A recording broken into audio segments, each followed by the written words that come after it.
I was driving through a stretch of back roads late one evening, trying to shave some time off my route home. The GPS had glitched earlier, flickering on and off, rerouting me over and over until it eventually just froze. And by then I was too deep into the woods to turn back. So I just followed the cracked asphalt that wound between the trees, and it was just past midnight when I saw the sign, a bent, rusted road marker, half swallowed by ivy, letters faded but still legible under my headlights. It said, "Welcome to Ashwood, population 1,482. And the thing is, I'd never heard of Ashwood in my life.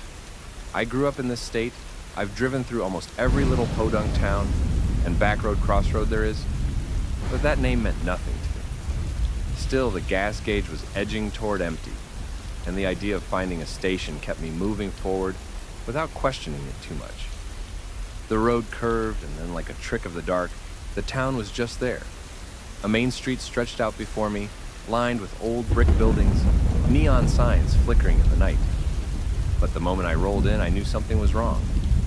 There were lights on in the shops, lamps glowing in windows, but not a single person on the sidewalks, not a car moving, not even the faint noise of nightlife.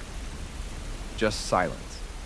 The kind of silence that makes you feel like you've stepped inside a photograph. I pulled into a gas station, an old Sinclair with peeling paint, the dinosaur logo bleached almost white. The pump clicked when I lifted the handle, but nothing came out. I tapped it, squeezed again, nothing. That's when I noticed the price.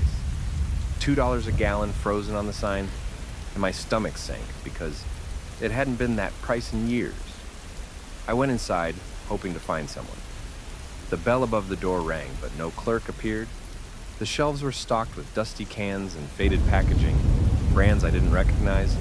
The air smelled stale, like mildew, mixed with something faintly metallic. "Hello?" I called out, and my voice echoed in a way it shouldn't have in such a small space. That's when I saw it at the far end of the store behind the counter. A shape not moving, not human. It looked like a mannequin dressed in a clerk's uniform, its head tilted down as though frozen mid-breath, and on the counter in front of it was a Polaroid picture. I picked it up with shaking hands and felt my stomach twist when I saw what it was. It was me, standing at the gas pump outside, and the photo was still warm. I dropped the photo like it burned me, the image fluttering to the floor as I stumbled back. The mannequin, or whatever it was, didn't move, didn't breathe, didn't even twitch. But I could swear the angle of its head was different now, tilted up just enough that I felt its eyeless face was fixed on me. I bolted out of the store and back to my car, fumbling the keys, my hands slick with sweat. When I finally jammed them into the ignition, the engine sputtered but wouldn't catch. I kept turning it, whispering, "Come on, come on, come on," under my breath. Finally, it roared to life, and I slammed it into reverse, peeling out of the lot. I didn't even look back at the station, I just drove. The streets were still lit up, but every window I passed showed frozen scenes, diners with plates of food uneaten on the tables, a bar with glasses raised mid-toast. People standing there like statues, caught in some sick game of musical chairs.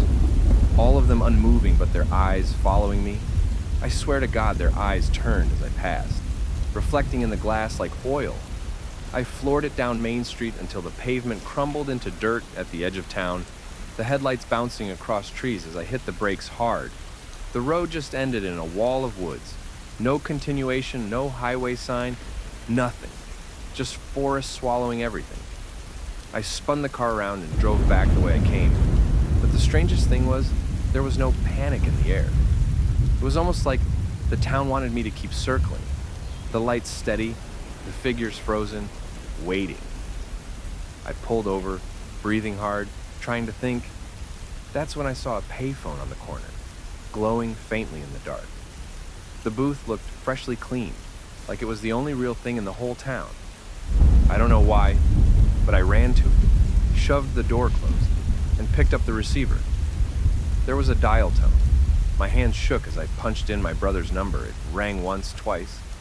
Then someone answered, but it wasn't him. It was my voice. Hollow, warped, like a recording. And it said, "Don't hang up. They know you're here." I dropped the phone, heart hammering, the glass walls of the booth fogging with each shallow breath.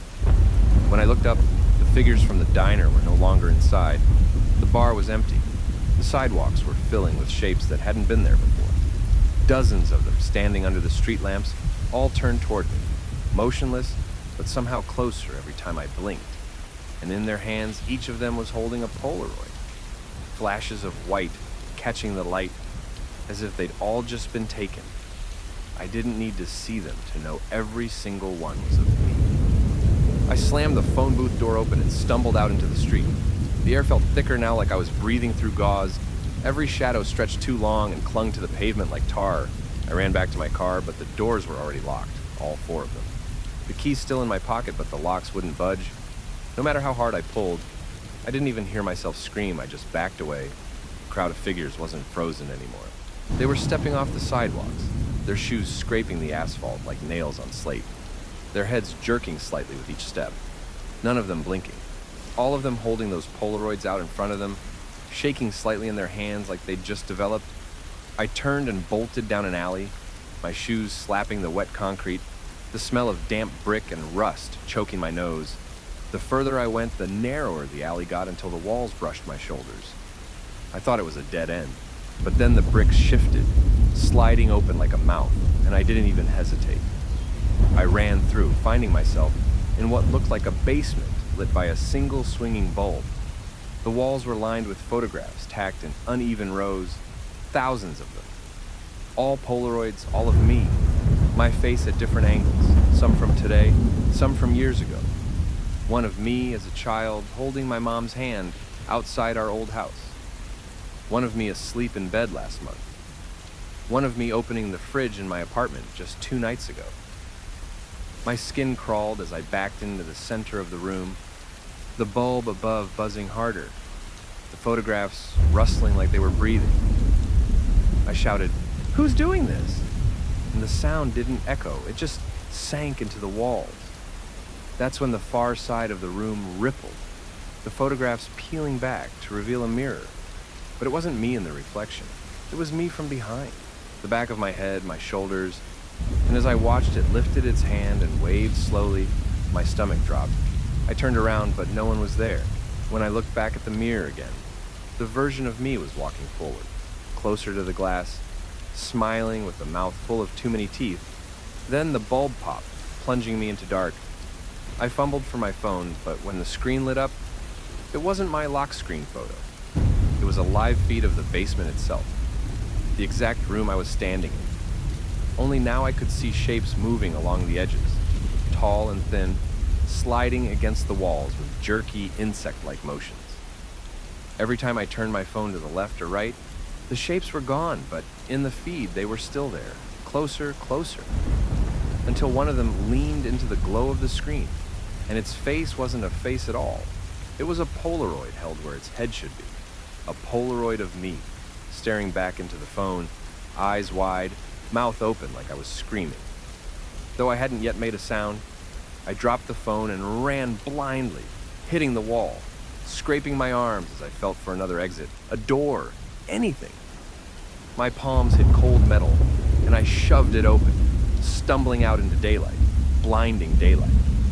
But when my eyes adjusted, I wasn't outside. I was standing in my own apartment. Everything in the exact place I'd left it. My jacket slung over the couch, dishes in the sink. The only difference was every surface was covered in Polaroids, taped, stacked, layered. Every single one of me in moments I couldn't remember. I stood frozen in my own apartment, the air thick with the chemical reek of old film and curling photo paper, Polaroids taped over the window so no light came in except the thin, jaundiced glow of the hallway spilling under the door. Every wall, every surface, buried in snapshots of me. Versions of me that looked drained, pale, sometimes smiling too wide, sometimes looking straight past the camera like I knew something I shouldn't. I reached for one at random, peeling it from the wall, and my stomach lurched because it was dated tomorrow. A timestamp in the corner burned into the border, and in the picture, I was lying face down in my bed, shirt ripped, my back covered in black, ink-like symbols. I didn't recognize them. I dropped it instantly and fluttered down with a sound too heavy for just a photograph. That's when I heard the soft whir click behind me. the unmistakable sound of a Polaroid camera spitting out a photo. I spun around, but nothing was there, no camera, just the faint hiss of film processing in the air. Then, slowly, a new picture slid out from the wall itself, like the plaster was a slot machine. It fell to the carpet face down. I didn't want to pick it up, but my hands moved on their own. When I flipped it over, my blood ran cold. It was me, standing exactly where I was now, holding the exact same photograph. Behind me in the frame was a tall silhouette, stretched, its head bowed, but its arms far too long, fingertips almost dragging the floor. I turned in panic, and of course nothing was there. I started tearing the Polaroids down, ripping them in handfuls, but behind each layer was just more. Hundreds, thousands. The deeper I pulled, the more the walls bled with them, until the drywall wasn't even visible anymore. Just endless stacks of photographs, layered like scales. I ran to the door and yanked it open, desperate to get into the hallway. But the hallway wasn't there. It was that street again, the one in Ashwood where this all began. Frozen figures lining the sidewalks, still holding their Polaroids, their heads turning in unison toward me with the sound of creaking wood. My apartment door slammed shut behind me with such force it rattled the bones in my chest. I stumbled forward, shouting at them to stay back. But they didn't move, they just watched, until I noticed their Polaroids were changing, the blank squares filling in right there in their hands, developing images. And when I got close enough to see, every single one was me. But not present me, not past me either. Each photo showed me in a different form of death. Drowned, hanging, burned, gutted. Each picture darker than the last. My legs buckled, but I forced myself into a run. Barreling down the frozen street, the sound of shutters clicking around me. Whir, click, whir, click, whir, click. Cameras snapping in every window, every shadow. I couldn't outrun it. I burst into another alley, and suddenly I wasn't in the street anymore. I was back in the elevator, the mirrored walls reflecting 100 versions of me. Some smiling, some weeping, some banging their fists against the glass. The elevator was moving, but the numbers above the door weren't floors anymore. They were dates. Every day of my life scrolling past, slowing when it reached today, and then one more date, tomorrow's, before the numbers froze. The elevator jolted and the door slid open. Behind them wasn't the lobby, wasn't the street, wasn't anything I recognized. It was a vast black space, lined with endless filing cabinets, and on every drawer was a Polaroid taped neatly to the front. Rows and rows of me cataloged like artifacts. My chest tightened, my knees threatening to give out. Then I saw something move at the far end, a figure gliding between the cabinets, holding a camera at its chest.